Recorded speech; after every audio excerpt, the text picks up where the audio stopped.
समझा जाए तो आइए बात कर लेते हैं ट्रांसक्रिप्शन एक्चुअल में होता क्या है। पहले इसके बारे में डेफिनेशन समझते हैं। यहाँ पर फर्स्ट पॉइंट ये लिखा गया है, formation of RNA from DNA, यानी डीएनए से आरएनए का बनना ही क्या है, ट्रांसक्रिप्शन है। बहुत सिंपल ट्रिक के द्वारा इसका डेफिनेशन हम याद कर सकते हैं, यानी डीएनए से आरएनए का बनना ही क्या कहलाता है, ट्रांसक्रिप्शन कहलाता है।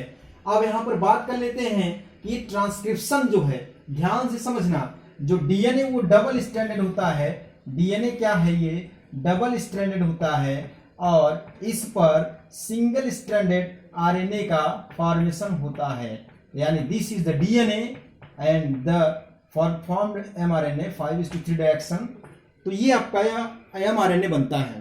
तो from the DNA formation of RNA is the transcription. इतनी बातें आप लोग को समझ में आ गई होंगी। फिर से मैं रिपीट करना चाहता हूं, the formation of RNA from the DNA is called transcription. अब बात कर लेते हैं कि इस प्रोसेस में जो डीएनए इन्वॉल्व होता है, ध्यान समझना, इस प्रोसेस में जो डीएनए इन्वॉल्व होता है उसको टेक्निकल टर्म्स में हम ट्रांसक्राइब्ड बोलते हैं, यानी the DNA is being transcribed, या फिर कह सकते हैं the DNA which involved in this process is called transcribed। और इसके बाद जो प्रोडक्ट बनता है, इस प्रोसेस का प्रोडक्ट क्या है, mRNA, यानी मैसेंजर आरएनए का फॉर्मेशन इसमें होता है। तो जो आरएनए बनेगा उसको ट्रांसक्रिप्ट कहते हैं। फिर से इसको समझते हैं, DNA is said to be transcribed, यानी जो डीएनए इन्वॉल्व होगा उसको ट्रांसक्राइब्ड बोलते हैं और जो आरएनए बनेगा उसको ट्रांसक्रिप्ट बोलते हैं। तो इसी वजह से इसका नाम ट्रांसक्रिप्शन पड़ा है। Transcript means the RNA is formed, जो आरएनए बनता है उसको ट्रांसक्रिप्ट बोलते हैं और जो डीएनए इसमें इन्वॉल्व होता है उसको हम ट्रांसक्राइब्ड बोलते हैं। ठीक है, अब यहां पर देखते हैं डीएनए में दो स्ट्रैंड होते हैं, एक 5:3 डायरेक्शन में, एक आपका 3:5 डायरेक्शन में। ये दो स्ट्रैंड यहां पर डीएनए में पाए जाते हैं, लेकिन ट्रांसक्रिप्शन में केवल एक ही स्ट्रैंड इन्वॉल्व होता है, यानी only one strand involving in the process of transcription. केवल एक स्ट्रैंड इन्वॉल्व होगा।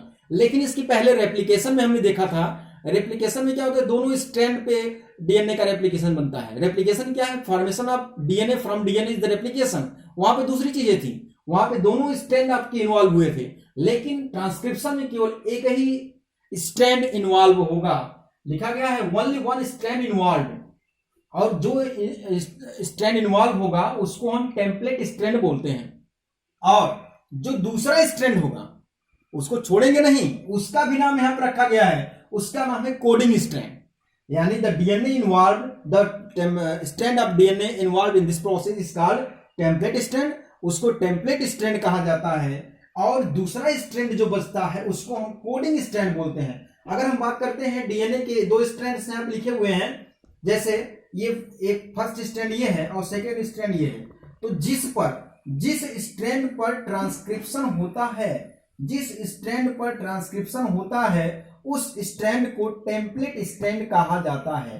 ध्यान समझिएगा, जिस स्ट्रैंड पर ट्रांसक्रिप्शन होता है उस स्ट्रैंड को हम बोलते हैं template strand, while the other strand is the coding strand. क्यों इसको कोडिंग स्ट्रैंड कहते हैं, अगर इसका एमआरएनए स्ट्रैंड लिखते हैं, एमआरएनए स्ट्रैंड पे अगर देखेंगे तो ए के साथ आपका जुड़ता है टी, लेकिन आरएनए में क्या होगा, यू, और टी के स्थान पे ए और जी के स्थान पे सी, यहाँ पे टी है तो यहाँ ए, अब ए आ गया तो यहाँ यू, फिर टी यहाँ पे ए, फिर यहाँ पर यू और यहाँ पर जी। तो ये हमारा जो स्ट्रैंड बना, दिस वन, ये आपका सिंगल स्ट्रैंडेड आरएनए बन गया यहाँ पे। तो यानी जिससे हम ये बनता है उसको बोलते हैं टेम्पलेट, और जो इसके अपोजिट में होता है उसको कोडिंग बोलते हैं। कोडिंग इसको क्यों बोलेंगे, आप देखोगे कि इसका सीक्वेंस इससे टोटली मैच कर रहा है, but in the place of T U is here, T के प्लेस पे यू यहाँ पे आ गया है। ठीक है, अब यहाँ पर देखना क्यों ऐसा आता है, क्योंकि thymine is present in the DNA while uracil is present in the RNA. ठीक है, अब इसके बाद देखिएगा, इस प्रक्रिया में जो है यहां पर एंजाइम्स बहुत मेजर रोल प्ले करता है, और इसमें जो एंजाइम इन्वॉल्व होता है भाई उसको समझना, उसको आरएनए पॉलीमरेज एंजाइम बोला जाता है। इस प्रोसेस में इन्वॉल्व जो एंजाइम्स हैं उसको हम बोलते हैं RNA polymerase, and this RNA polymerase has 5 सब यूनिट्स। 5 सब यूनिट्स इसमें पाए जाते हैं। अब इसकी फंक्शंस को जरा देख लिया जाए, जिसमें 2 अल्फा सब unit, 1 beta dash and 1 sigma, ये 5 सब यूनिट पाए जाते हैं। अब अल्फा सब यूनिट का फंक्शन क्या होता है? Assembly for the core enzymes, assembly for the core enzymes, ठीक है। कोर एंजाइम जो है उसको असेंबली करता है, यानी कोर एंजाइम क्या है? एंजाइम एक फंक्शन पर्टिकुलर होता है, उसके बाद अगर देखा जाए तो इसमें एंजाइम्स का जो जुड़ाव होता है, एंजाइम 2 फैक्टर से मिलकर बनता है, एक को एंजाइम और एक आपका कोफैक्टर। तो दोनों जब तक असेंबली नहीं होते टोटली एंजाइम वो नहीं बनता है। उसके बाद बीटा और बीटा डैश जो होता है कैटालिटिक एक्टिविटीज काम करता है, यानी यह यूनिट इसका कैटलिस्ट का काम करता है, यानी इस प्रक्रिया के इंक्रीज या डिक्रीज करने का प्रोसेस जो है इसके पार्ट के द्वारा होता है। और सिग्मा सबसे इंपॉर्टेंट फैक्टर इसका ये है, सिग्मा फैक्टर क्या करता है? It identify the promoters. जो डीएनए स्ट्रैंड हर जगह से ट्रांसक्रिप्शन स्टार्ट नहीं होगा, ऐसा प्लेस डीएनए पे ऐसा प्लेस जहां पर ट्रांसक्रिप्शन स्टार्ट होता है उसको प्रोमोटर बोलते हैं। अभी उसके बारे में डिस्कशन करते हैं। तो प्रोमोटर को आइडेंटिफाई करने के लिए यहाँ पर सिग्मा फैक्टर्स इन्वॉल्व होता है। ओके, तो this all about the introduction of the transcription. अब इस ट्रांसक्रिप्शन की बात करते हैं। डीएनए पे कुछ यूनिट पाए जाते हैं, ये उसको हम ट्रांसक्रिप्शन यूनिट बोलते हैं। ट्रांसक्रिप्शन यूनिट में promoter, structural and terminator. Promoter क्या होता है? The strand of the DNA which promotes the transcription, जो कि ट्रांसक्रिप्शन को प्रमोट करता है। डीएनए के स्ट्रैंड पर एक प्लेस होता है जहां पर ये प्रोमोटर्स पाए जाते हैं, and this promoter is identified the sigma factor. And after then the structural gene. Structural genes it means it code for the particular amino acids. And after then terminator gene. Terminator genes are the sequence which terminate the process of the transcription. जो कि transcription की process को रोक देता है, ये terminator होता है।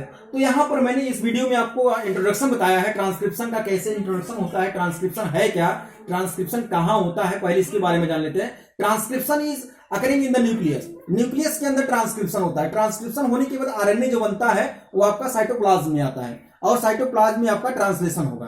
तो यहाँ पर 3 स्टेप्स यहाँ पे इंटरलिंक हैं। पहला रेप्लिकेशन, फिर ट्रांसक्रिप्शन, फिर उसका ट्रांसलेशन। रेप्लिकेशन में डीएनए से डीएनए बनता है, और ट्रांसक्रिप्शन में जो है डीएनए से आरएनए बनता है, और ट्रांसलेशन में क्या है? आरएनए से प्रोटीन बनता है। तो ओवरऑल प्रोसेस जो है प्रोटीन के फॉर्मेशन के लिए इन्वॉल्व की जाती है। आपको अच्छी तरह पता है, बीडल और टाटम ने ये बताया था, 1 जीन 1 एंजाइम 1 कैरेक्टर। एक जीन के द्वारा एक एंजाइम बनाया जाएगा, और एक एंजाइम एक कैरेक्टर्स को कंट्रोल करता है। तो फॉर्मेशन ऑफ एंजाइम्स और other type of protein involving this 3 process, replication, transcription and the translation. So it is about introductory part of this topic, and later we will discuss about the procedure and steps involving in the transcription. तो I hope आपको समझ में आया होगा। Thank you very much. Channel को subscribe करिए, like करिए और शेयर करिए। Thank you very much.